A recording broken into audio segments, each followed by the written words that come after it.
Chapter 3. Learn about the vestibular system. The common pathway for investigating symptoms of dizziness in Western medicine often results in unnecessary diagnostic testing, referral to a series of specialists, increased healthcare costs, and potentially inappropriate long-term use of vestibular suppressant medications. See the footnote in the video description. This creates a delay in proper care that lasts for weeks to months for dizzy patients. Some dizzy patients wait for years to find answers, and many never get relief. The overwhelming tragedy of the status quo of healthcare for dizzy patients cannot be overstated.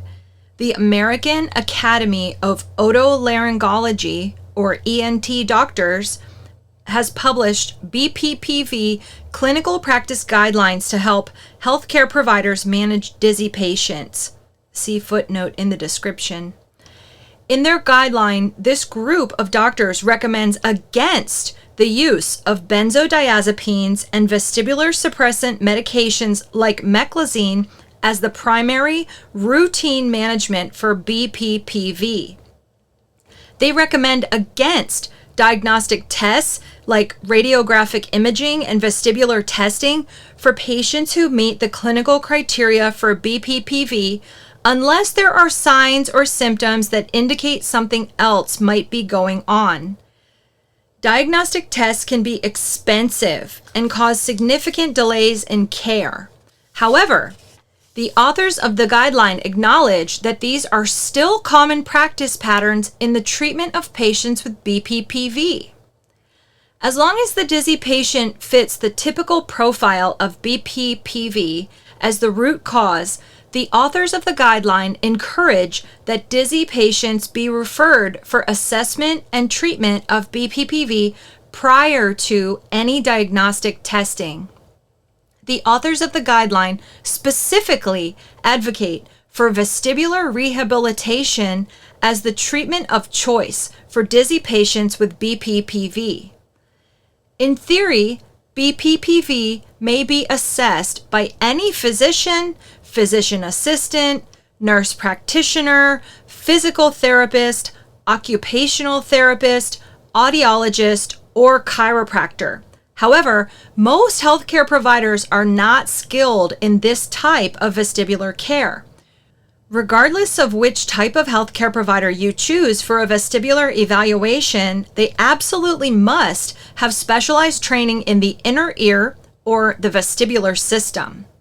Most general practitioners in any area of healthcare will not be able to perform the type of in-depth vestibular assessment you need.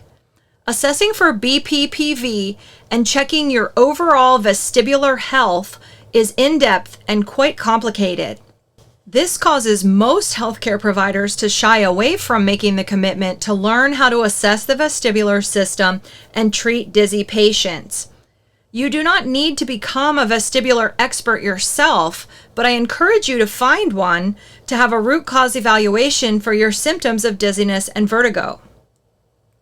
I suggest consulting a vestibular healthcare provider as your next step, and I propose that vestibular physical therapists are in the best position to help you. Physical therapists tend to spend more time with patients and are focused on resolving your complaints of dizziness or vertigo with evidence-based protocols after their evaluation is completed. Many patients state that they will only be willing to try vestibular physical therapy after they receive a diagnosis. Amazingly, even if you do not yet have a diagnosis, vestibular rehabilitation with physical therapy can provide relief. My goal for this chapter is to teach you some basics about the vestibular system and educate you on BPPV, which causes dizziness while looking up, lying down, and rolling over.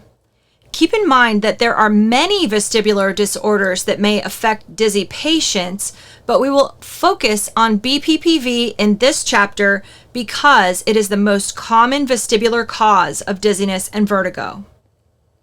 After reading this chapter, I hope you are prepared to have a fruitful consultation with a vestibular physical therapist or other vestibular healthcare provider. Be sure to note or highlight any information I share related to your health journey. In the next chapter, I will share how to find a qualified provider. First, you must learn how to speak their language and understand why seeking vestibular healthcare is so important. So let's get started with some vestibular terminology. Do I have dizziness or vertigo? The terms dizziness and vertigo are often used interchangeably by the general public. In this book, I may use those terms interchangeably.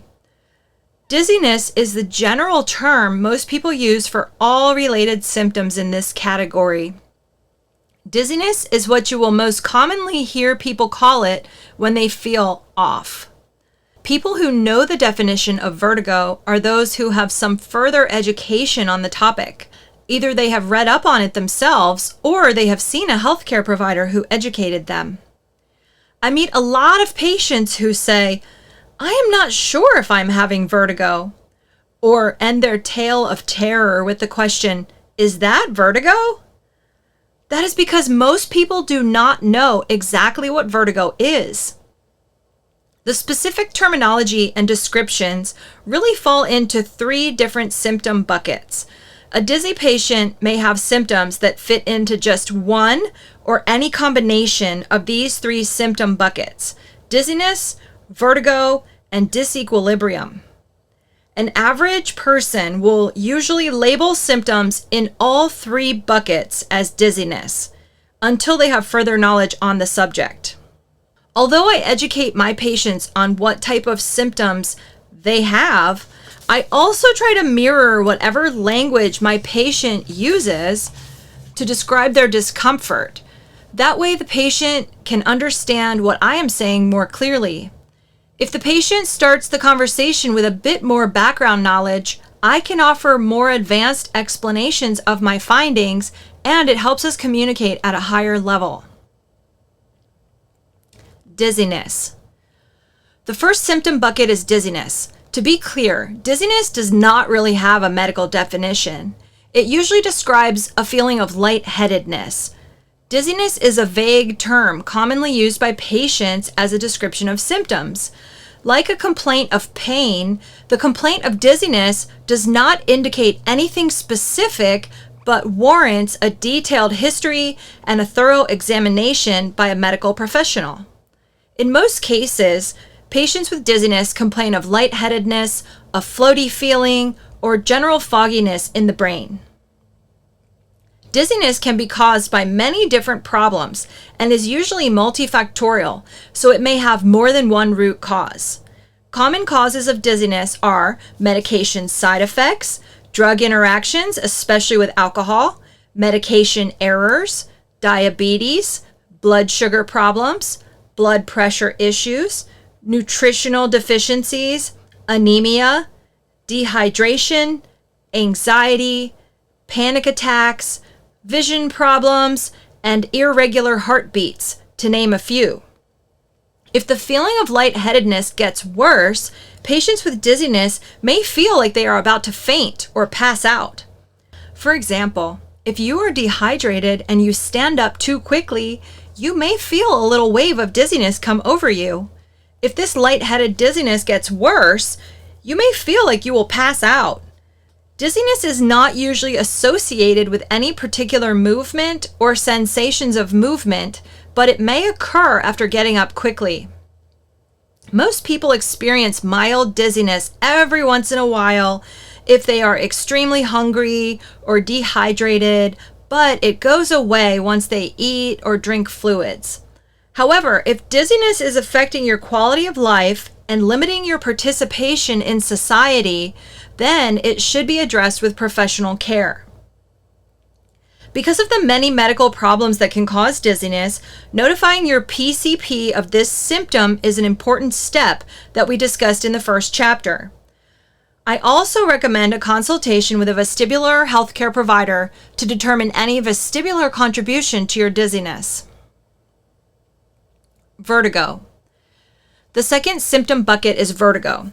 Vertigo has a medical definition that includes a false feeling of motion when you are actually sitting still, lying still, or standing still, but you feel like you are rocking, swaying, tilting, spinning, or sliding.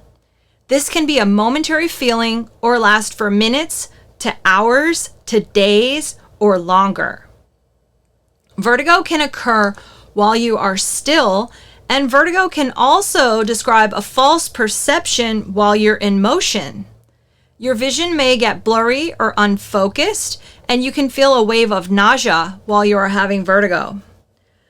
One example of vertigo is a spinning sensation that occurs when you are lying on your back, rolling over, or lying on your side. You may feel like you are tumbling in a barrel off the edge of a cliff, or falling into the bed, or even falling off the edge of the earth. Another example of vertigo may occur when you are sitting up on the edge of your bed and then you lie down flat on your back on the bed. You may suddenly feel like you are falling through space into a black hole, or it seems like the room was flipped upside down. You might spin, or the room might spin. You could even feel like you are drifting on a raft in the middle of the ocean. When you feel the vertigo hit you, your arm or leg could make a sudden jerking movement as if you are falling, which is actually a startle response. If vertigo occurs in the middle of the night while you're asleep, the limb jerking startle response could wake you up. Those are two examples of vertigo occurring with a false sense of motion when you are otherwise still. You have come to rest in a certain position, either on your back or rolled onto your side on the bed, but you feel like you are moving. You may feel like you are spinning, rolling, tilting, drifting, falling, or rocking. Vertigo can also be a sliding feeling, like you are sliding to the side or like you are sliding forward and backward, such as in a car when someone is braking quickly and repeatedly.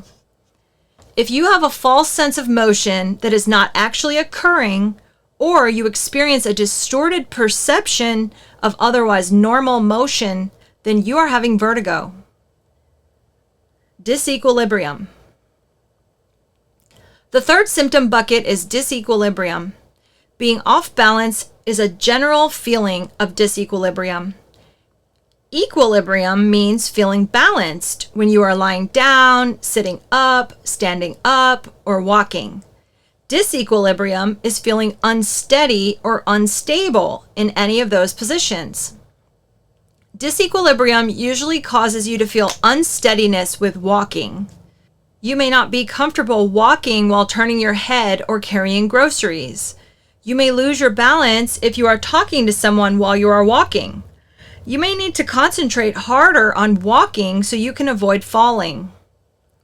When you feel off balance at any time, that's disequilibrium. That commonly comes along with dizziness or vertigo, but not all the time. Some people only have disequilibrium with no dizziness or vertigo. There are many root causes associated with each symptom bucket. For example, foot neuropathy is a common cause of dizziness and disequilibrium, but not vertigo. All three of these problems, disequilibrium, vertigo, and dizziness, can be caused by side effects of certain medications, and they can also all be symptoms of a vestibular problem. You may experience symptoms in certain buckets at different times of day or with different activities. I will teach you how to track and record your symptoms in a later chapter. If you are able to specify whether you have dizziness, vertigo, or disequilibrium, that will help you communicate more effectively with your vestibular healthcare provider. However, if you are not sure, I do not want you to get too hung up on the terminology. You can certainly do what most dizzy patients do and label all three symptom buckets as dizziness. How many dizzy patients have vestibular problems? Less than half of dizzy patients are diagnosed with an inner ear problem or a vestibular component of their dizziness. Vestibular problems are often unrecognized because general healthcare providers do not know how to assess for vestibular problems. The average dizzy patient sees multiple different physicians and spends thousands of dollars to receive an adequate diagnosis, resulting in increased suffering and delays in care from months to years. That shocking price tag does not even include all the treatment to resolve the complaints. Ultimately, chronic dizziness can result in a deterioration of your quality of life. Undiagnosed vestibular problems can lead to devastating falls, fear of falling, and serious fall-related injuries. Therefore, all patients who are complaining of dizziness or vertigo, or having balance problems or unexplained repeated falls, should be evaluated by a vestibular healthcare provider to discover the root cause of their complaints.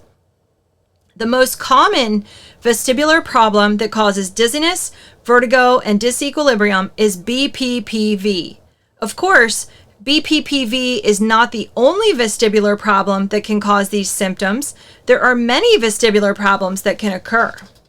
Infection, inflammation, and trauma are all examples of problems that can affect the vestibular system to potentially cause dizziness, vertigo, and disequilibrium. Meniere's disease is an example of a possible recurrent episodic cause of vestibular symptoms. Like everything else in our body, the vestibular system is subject to degeneration with normal aging. Autoimmune conditions and ototoxic medications can damage the vestibular system, and the list of possible vestibular problems goes on. However, BPPV is by far the most common undiagnosed problem I find in dizzy patients who consult with me. And fortunately, a typical case of BPPV is the easiest vestibular problem to resolve.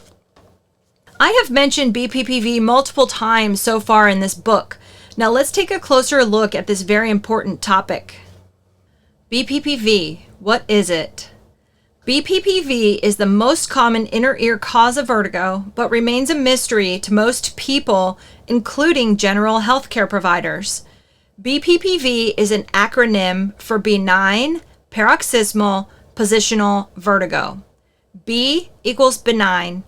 This is not a disease or pathology. It is a biomechanical problem. P equals paroxysmal. The symptoms come and go. The feeling is not usually constant. P equals positional. The spins or dizziness are triggered by specific positions or motions. V equals vertigo. This type of dizziness typically includes a false feeling of motion.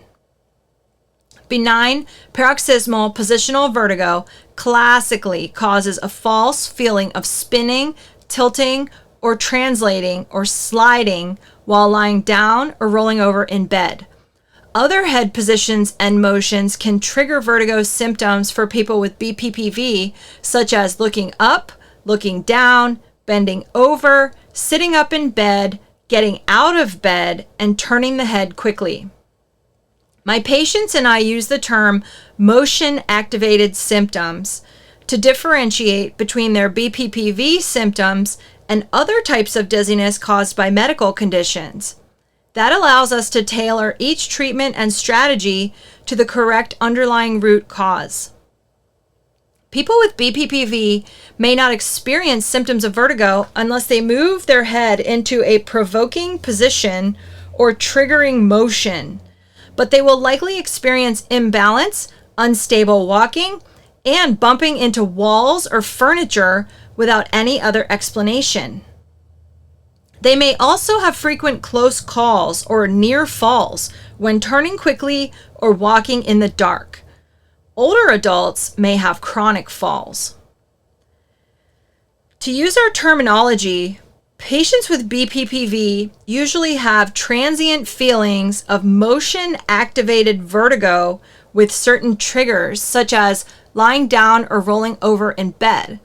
Patients with BPPV may also experience dizziness or disequilibrium at certain times of day, such as when they wake up in the morning or with specific motions, such as bending over or turning their head while walking. People with BPPV can also have varying degrees of nausea, from none at all to projectile vomiting with the slightest head movement. Some people have fairly constant nausea for the first few days after they get a new onset of BPPV, and it gradually fades away. Other people with BPPV may only get nauseous when they move their head around or move into a triggering position, which is motion-activated nausea. Some of my patients vomit at every BPPV treatment, while others have no feelings of nausea at any time. Everyone with BPPV is different regarding the extent of any nausea. Who is most affected by BPPV? BPPV is most often found in people in their 50s and 60s, with significantly more women than men who suffer in middle age. BPPV is part of normal aging of the vestibular system due to degeneration, so it is commonly found in both male and female adults over 65 years old and remains high during the golden years. Trauma to the head and neck is often the cause of BPPV in younger people, such as after car crashes, sports concussions, boxing matches, and other jarring impacts associated with sports and active lifestyles. In our military heroes who are active duty or retired, blast injuries from roadside bombs and the physics of firing weapons can cause BPPV. Common triggers for a new onset of non-trauma-related BPPV include barometric pressure changes, sinus infections, inflammation, stress, dehydration, viral or bacterial inner ear infections, dental work, prolonged bed rest, deterioration from disease, aging, or recurrent infection, and poor blood flow in the ears due to medical conditions like diabetes, high blood pressure, and high cholesterol. BPPV is more common in people who suffer with migraines and people with loss of bone mineral density. Perimenopausal women also have higher rates of BPPV, suggesting a hormonal influence in many non-trauma-related cases of BPPV. The most common causes attributed to the new onset of BPPV are trauma and an active virus, as well as insufficient blood flow to the inner ear. In the absence of one of those specific causes of BPPV, most new cases are called idiopathic BPPV. The medical term idiopathic means spontaneous or with no known cause. Therefore, idiopathic BPPV means BPPV that occurs spontaneously without a known cause. What is happening? When someone has BPPV, this means that tiny calcium carbonate crystals are out of place in their vestibular system. Some of my patients simply tell their friends that their dizziness or vertigo is from ear crystals or ear rocks. The technical term for the displaced crystals that cause BPPV is otoconia. To be specific, BPPV is a biomechanical condition that simply involves the otoconia dislodging from where they naturally live on a membrane in a small vestibular organ called the utricle. The otoconia may break off or flake off that membrane for a variety of reasons. After becoming dislodged, the otoconia travel in fluid from the utricle to a place where they are not supposed to be within the inner ear. The displaced BPPV crystals move into an inner ear semicircular canal, which is only supposed to contain fluid, not crystals. Once you have BPPV crystals out of place, or otoconia displaced from the utricle into one or more of the semicircular canals, then you have BPPV. These ear crystals are real troublemakers. In most BPPV cases, the otoconia are free-floating within the semicircular canal. The ear crystals rolling around during head motion cause vertigo in certain positions and with specific head motions, hence the description positional vertigo. After you sit for a while, the crystals usually settle down wherever they are, like after you shake up a snow globe. Once the BPPV crystals have settled, then the feelings of vertigo typically disappear, but the dizziness and disequilibrium can linger. You may not even feel the vertigo unless you get triggered by certain positions or movements. Symptoms of BPPV are usually worse in the morning and improve as the day goes on. Many patients with BPPV feel better in the afternoon or evening, only to wake up feeling bad again in the middle of the night or the next morning. In rare cases, the BPPV crystals can be adhered to a certain sensory area within the semicircular canal.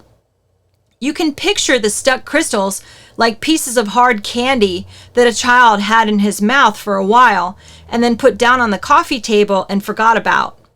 If the crystals are stuck like that on the sensory apparatus within the semicircular canal, the vertigo may be a more constant feeling. Types of BPPV. The free-floating crystals in the canal cause the most common type of BPPV called canal lithiasis or canalolithiasis. The stuck crystals cause a type of BPPV called cupulolithiasis. Dizzy patients can have one or both of these two types of BPPV. The treatments vary based on the type of BPPV. You have the same setup of vestibular organs and canals inside each inner ear. Therefore, you can have BPPV in the right or left inner ear, or both sides at the same time. There are 3 semicircular canals on each side. The dislodged BPPV crystals can be found in at least 10 locations within the labyrinth of 3 semicircular canals in each inner ear.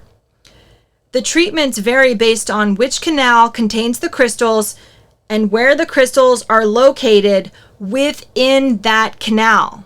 Therefore, many possibilities exist for mixing and matching the type of BPPV, the side, right or left, and the semicircular canal that has BPPV crystals, not to mention the location of the crystals within the canal. Is there any limit to the number of locations where loose BPPV crystals might be? Once the crystals are free floating, they can spread out within the labyrinth of semicircular canals. Fortunately, the fluid compartments of the vestibular system on the right and left sides of your head do not physically connect to each other.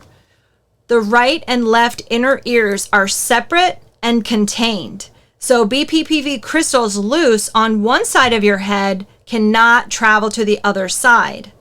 However, the electrical signals from the right and left inner ears do cross after they arrive in the central nervous system inside your brain and brain stem.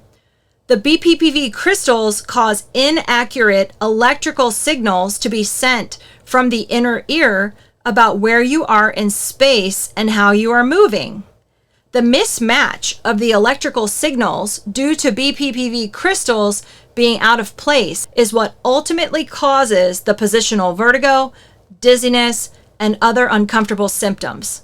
With so many possible variables for diagnosing BPPV, you may now understand why I do not recommend that any dizzy patients attempt to treat themselves.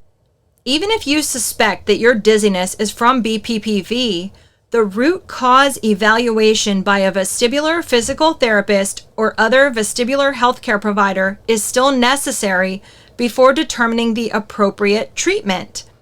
In the next chapter, I will teach you how BPPV can be successfully resolved by a vestibular physical therapist or other vestibular healthcare provider.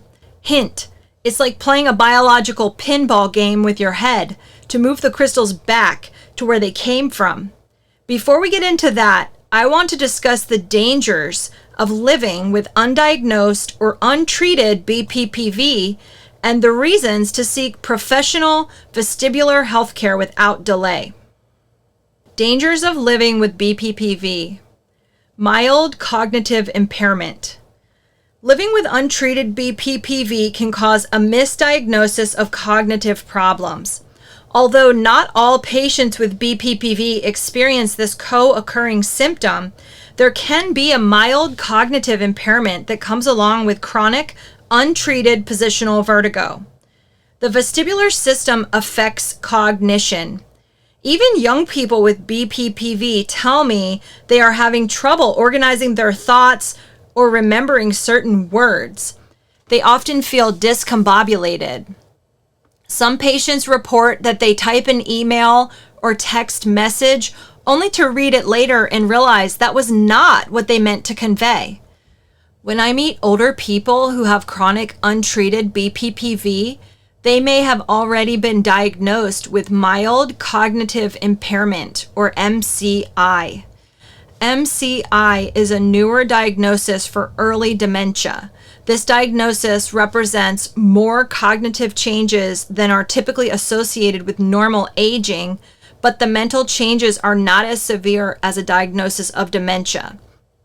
MCI is typically characterized by difficulty with concentration, reduced short-term memory, difficulty with executive level brain function for decision making, and reduced cognitive stamina.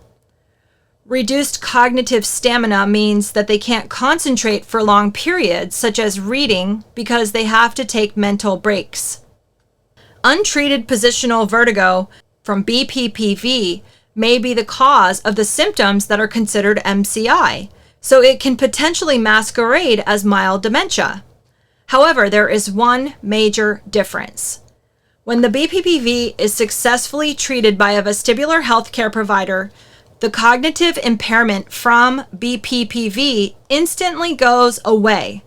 The resolution of cognitive issues caused by BPPV makes it much easier to function after successful BPPV treatment with a skilled provider. When I work with an older adult who is diagnosed with MCI or mild dementia, and I find BPPV, I tell them that we have to see if their cognition improves after successful BPPV treatment. Then we will be able to discern if their cognitive issues are truly from dementia or a symptom of untreated BPPV. Cognitive complaints associated with untreated or undiagnosed BPPV that can affect patients of all ages and may even be mistaken for MCI in older adults include difficulty concentrating, decreased short-term memory, diminished cognitive stamina, reduced executive function, trouble with decision-making, mental disorganization, difficulty finding the correct words when speaking or writing, delayed reading comprehension, and discombobulation. Falls. Many people who have unresolved BPPV for years, sometimes as long as 20, 30, or 40 years, tend not to complain of dizziness or vertigo when I interview them. This is because these individuals have learned how to change their movement patterns and adapt their behaviors to avoid the positions and movements that make them uncomfortable. When I meet someone who is falling repeatedly and I ask them, "Do you ever get dizzy?" If they reply to me, "No, I never get dizzy," then I ask them, "How do you sleep?" They often say, "Well, I never lie flat." Instead, they sleep propped up on pillows or in a recliner.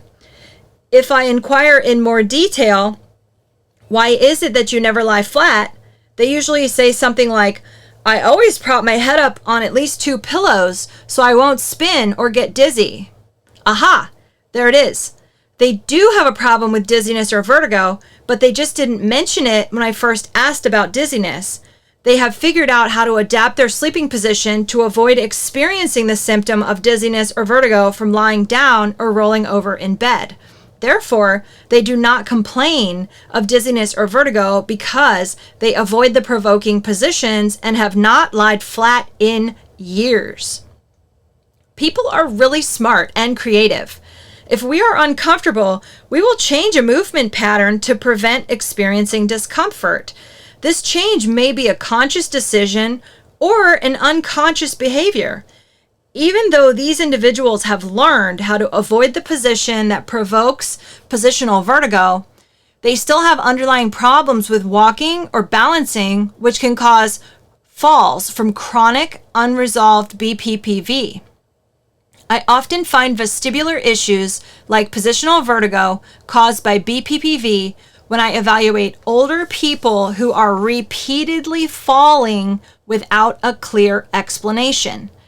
Even when falls occur due to BPPV, it often goes unrecognized without any referral to vestibular PT.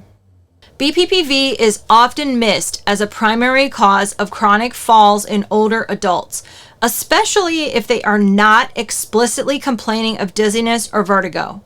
Many people with chronic falls will feel dizzy or spin if they had to lie flat, so they avoid it. If you know an older adult with chronic falls or unsteady walking, I would suggest that BPPV needs to be assessed by a vestibular healthcare provider due to the high prevalence of BPPV in older people from normal aging of the vestibular system and the risk of serious injury from a fall. Unsteady walking. People of any age with untreated BPPV may feel unsteady while walking. In addition to causing falls, this disequilibrium can create a fear of falling for dizzy patients. If they have strong muscles and good eyesight, someone with untreated BPPV may not fall even though they feel unsteady on their feet and are apprehensive about falling. Untreated BPPV can cause the following symptoms that may affect balance and walking stability: disequilibrium, reduced eye-hand coordination, decreased coordination of limbs, decreased spatial awareness, bumping into walls and stationary objects, blurred vision or loss of balance with head turns, fear of falling. When the BPPV is resolved, then balance and walking usually improve, especially if the underlying balance issue was due to the untreated BPPV. There are other reasons why someone may still feel unsteady with walking after BPPV is treated, such as weak muscles, which can be addressed with general physical therapy. Some dizzy patients have an immediate 100% improvement in walking stability once BPPV is successfully treated and therefore require no further care. The dizziness, vertigo, and balance problems may have completely disappeared. This outcome is easier to achieve when dizzy patients seek vestibular physical therapy without delay, so they do not get too out of shape from chronic dizziness. Other people need 4 or more weeks of vestibular physical therapy for multi-sensory balance training and dynamic walking drills with a spotter in order to have a full recovery. For many of my dizzy patients, steady walking with head turns is a long-term goal we set for them to achieve with our treatment plan for BPPV. Sleep disruption. There are many reasons sleep can become disrupted for dizzy patients. Some patients lie awake all night worrying that they might have a vertigo attack, so they cannot relax enough to fall asleep. Other patients stay up all night researching their symptoms online and playing doctor for their own case. Whether you are ruminating or researching, an overactive mind can disrupt your sleep. Patients with untreated BPPV may have to sleep in awkward or uncomfortable positions, such as propped up on pillows or in a recliner, so they can avoid getting dizzy at night. That unusual position may affect the quality of their sleep. If a dizzy patient continues to sleep normally in bed, such as on their back or on their side with one pillow, then their sleeping position may trigger their vertigo in the middle of the night. Many people with BPPV roll over in the middle of the night and wake up due to spinning. That quote unquote bed spin disrupts their sleep and causes a stress response in their nervous system. The stress response causes their heart to pound and an adrenaline rush. After a major bed spin, many patients cannot easily fall back asleep.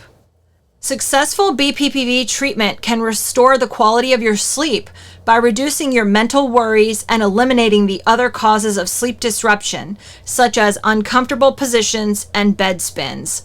You may have to sleep upright during treatment if your vestibular healthcare provider advises it, but eventually you should be able to sleep in your normal position without waking up in a bed spin that causes a stress response. When 1 week has passed after successful BPPV treatment, you will most likely be able to go back to the sleeping position you avoided when you were trying not to trigger the positional vertigo symptoms.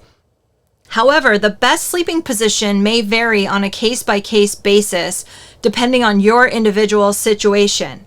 Sleep can be a key factor in recovering from dizziness. To ensure the best results in your case, talk to your healthcare provider about your sleeping position.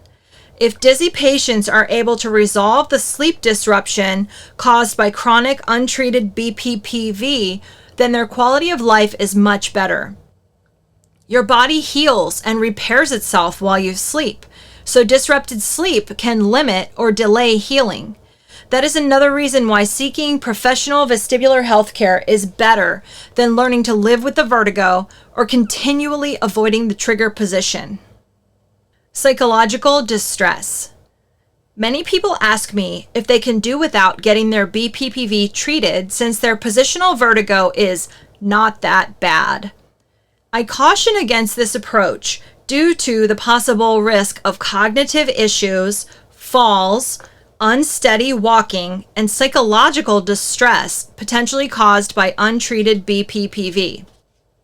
Psychological and social implications of chronic, untreated dizziness or mismanaged vertigo affect many dizzy patients and may include the following: stress and confusion of waiting for a diagnosis, constant worry about all aspects of your situation, despair and hopelessness resulting from chronic unresolved symptoms, disappointment from being unable to fully participate in your life from day to day, fear of movement always lingering in the back of your mind, frustration and exasperation because no one seems to understand or take time to truly listen to you, concern that you will feel this way forever with no end in sight, burden on loved ones who have to take off work for your medical appointments, reduced quality of life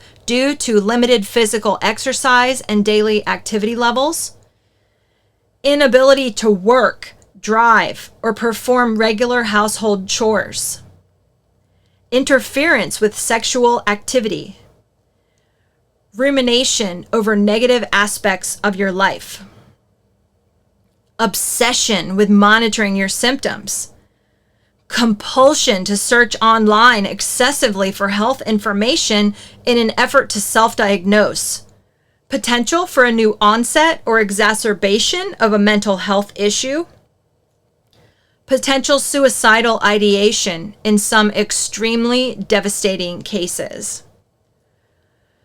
The psychological stress from untreated BPPV can be devastating and overwhelming for dizzy patients. Most of my patients have experienced one or more of the psychological and social implications I listed above.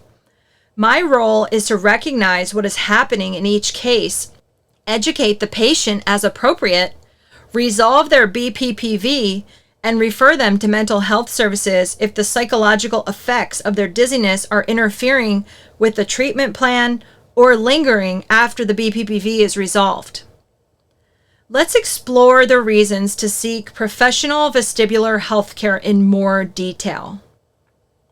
Reasons to seek professional vestibular healthcare. No fun. First of all, having vertigo is no fun at all. The fun meter definitely hits zero really fast when you are living with dizziness or vertigo. Even if you have learned to avoid all movements, positions, and activities that cause your discomfort, it's no fun to have to live like that, being so cautious and restricted. This is the most obvious reason to seek professional vestibular healthcare from someone who specializes in resolving dizziness and vertigo. If your world has become extremely small and fun seems like an impossible task, it is time to take action. Watch and wait may be too late. Many people try to, quote, wait it out, and there is some evidence to support a wait and see approach with BPPV. But I don't recommend this approach because there is very extensive research proving the effectiveness and success of vestibular physical therapy when you seek help from the right provider. Some people with vertigo report a spontaneous resolution of symptoms, but this resolution of symptoms without professional vestibular healthcare often takes months to years. This means that the majority of people suffering with vertigo will need to seek professional vestibular healthcare or risk living with vertigo for the rest of their lives. If you are unable to work and you go on short-term disability due to dizziness or vertigo, the Family Medical Leave Act, FMLA, in the USA only allows your job to be held for up to 12 weeks. After that time passes, you can be replaced by your employer and someone else can be hired for your job. If you take a wait and see approach, you could lose your job while you are waiting to see if your symptoms go away on their own. Fall risk and injury prevention. In the meantime, while you are either hoping to be one of the vertigo sufferers who are lucky enough to have a spontaneous resolution of vertigo, or waiting to see a qualified vestibular provider, you are at a higher risk of falling due to dizziness and vertigo. Falling is humiliating enough for a mature adult, but the danger of serious injury is too high to risk. Some older adults who fall will sustain a moderate to severe injury, which prevents them from ever returning home or living alone again.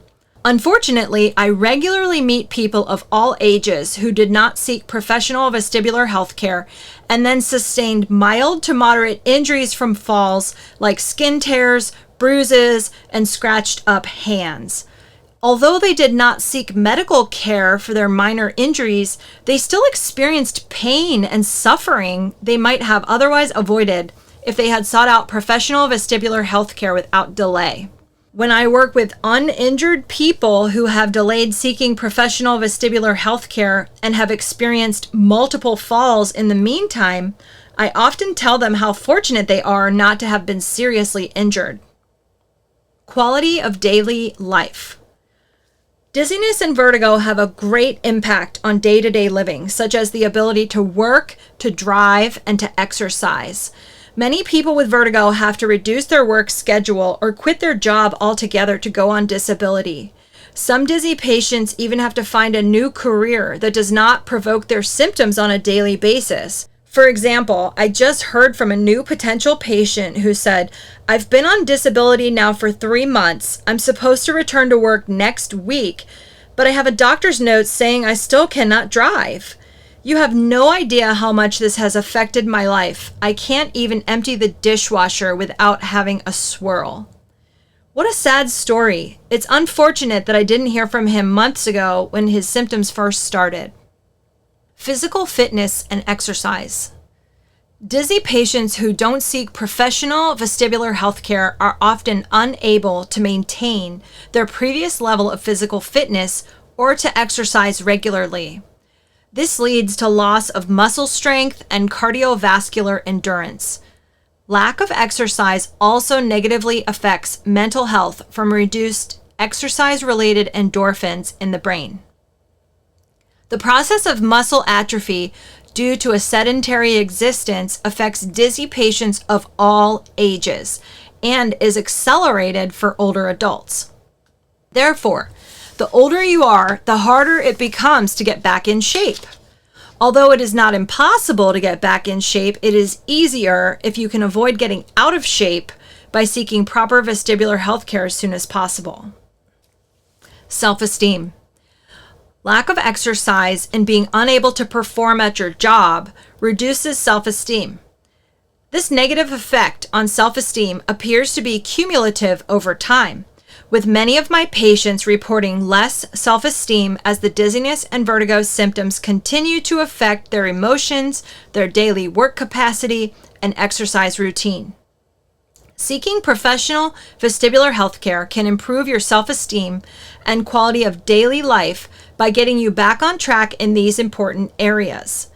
Many people who seek a consultation with a vestibular physical therapist are able to return to exercise, return to work, and return to driving as soon as a successful outcome is reached. I always encourage a swift return to normal activities for my patients as soon as their dizziness and vertigo are resolved to prevent a downward spiral. I love the humorous quote, "I am in no shape to exercise," but sadly, that is how many dizzy patients feel if they delay seeking professional vestibular health care for too long. Finances. We all have financial responsibilities within our social system, whether that be within our family, with roommates, or just concerning ourselves. Dizziness and vertigo can cause tremendous financial heartache due to missed work and the expensive cost of medical care. This can result in not being able to pull your weight financially, going into debt, or becoming a financial burden to those who love and care about you.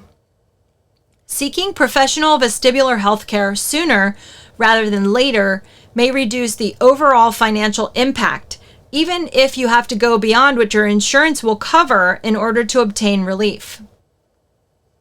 Misunderstandings and loneliness. Having vertigo makes it difficult to maintain social relationships and can cause misunderstandings with your friends and family. Within families, there is often misunderstanding because you look fine, even though you're lying on the couch, essentially doing nothing to contribute. Even though you and I know this is not an accurate portrayal of your situation, it may still outwardly appear this way to your spouse or family members. I have witnessed numerous domestic disagreements where an unsupportive spouse or child has accused a dizzy patient of being lazy or seeking attention. Due to a lack of education, understanding, and perhaps compassion in some families, this can be a very difficult situation because it causes feelings of loneliness. Your symptoms are invisible, so it is hard for them to tell how bad you feel. Difficulty maintaining social relationships and social isolation. It is difficult for people with vertigo to maintain active friendships and participate in relationships with friends or family, resulting in social isolation. Dizziness and vertigo symptoms often cause difficulty with keeping social plans due to reduced energy to socialize. Dizzy patients often have problems riding in the car and traveling to visit friends and family. Some people with dizziness or vertigo eventually lose friends due to frequent cancellations. It can be hard to know how you might feel from day to day in order to make advanced plans. Even trying to socialize via email is affected if you are unable to look at a computer screen for too long or have trouble concentrating due to the vertigo. Many dizzy patients get triggered by scrolling on their phone, so they have to limit their time connecting with friends on social media platforms. Close social relationships have been shown to increase longevity in the lifespan, so seeking professional vestibular health care and returning to healthy socialization can support a happier, less isolated, and longer life. Family roles and responsibilities. Even in families where the spouse and children are supportive, compassionate, and understanding, the person with vertigo is often unable to fulfill their roles and responsibilities like household chores, grocery shopping, paying bills, driving the kids to school, making the bed, or picking up after the pets. Since vertigo symptoms can cause memory problems, even basic tasks like scheduling, making a grocery list, or planning a meal may prove difficult. When you first get vertigo, your family is often more than willing to pitch in to cover you. If you delay seeking professional vestibular health care for too long, even the most wonderful family members will become exhausted with the workload out of balance. Who can blame them? Mental and emotional impact. The mental health implications of living with chronic dizziness or vertigo cannot be underestimated. Not everyone who has dizziness develops mental health problems, but not seeking professional vestibular health care often worsens pre-existing issues like panic attacks, anxiety, PTSD, and depression. Dizzy patients who have no history of mental or emotional problems may develop persistent and overwhelming feelings of worry, nervousness, confusion, hopelessness, frustration, or anger. Extreme cases can escalate to suicidal thoughts or even suicide attempts in people with vertigo who have lost all hope. This is sad but true. That's why I recommend for dizzy patients to seek out a consultation with an established vestibular healthcare provider without delay, and possibly also mental health support if needed for a complete recovery. We will focus more on mental health in a future chapter. Find freedom. The bottom line is that when you have dizziness or vertigo, and especially if you don't understand what is causing it, you are constantly concerned with when it will hit you again. Even if you are not experiencing the symptoms of dizziness or vertigo at the moment, it's always in the back of your mind. Almost every movement you make is a cause of concern because it could trigger the dizziness or vertigo to come back and give you a big whirl. Seeking professional vestibular healthcare can help you find freedom in your movements and in your mind. Finding a vestibular physical therapist or other qualified healthcare provider to assess your vestibular system is key to the root cause investigation, since many dizzy patients have a vestibular problem. I suggest a vestibular physical therapy evaluation as the next step after PCP notification, in addition to whatever tests or other specialty providers your PCP recommends. Your PCP may not be aware of the specialized practice area of vestibular physical therapy or the existence of other qualified vestibular healthcare providers because vestibular healthcare is a very small niche. It is an emerging field, so the demand for this type of skilled care is greater than the supply of qualified vestibular providers. Unless your PCP has personal experience with dizziness or a friend or family member with vertigo, they may not even be aware that you potentially have a vestibular problem like BPPV. They may not be aware that vestibular physical therapy is an option for your care. You may be the first person to educate your PCP about the option of vestibular physical therapy for dizzy patients. Keep calm, be gentle, and give your PCP some grace as you persistently advocate for yourself to take that step as soon as possible. Now that you know some terminology, the basics about BPPV, the dangers of living with untreated BPPV, and the many reasons to seek professional vestibular healthcare without delay, we are ready to move on. In the next chapter, I will share how to find a vestibular physical therapist or other qualified vestibular healthcare provider. I will also discuss BPPV treatment, which is one of the most clinically valuable types of healthcare available today for dizzy patients. With skilled vestibular healthcare from the right provider, the results of treatment can be swift and significant for dizzy patients.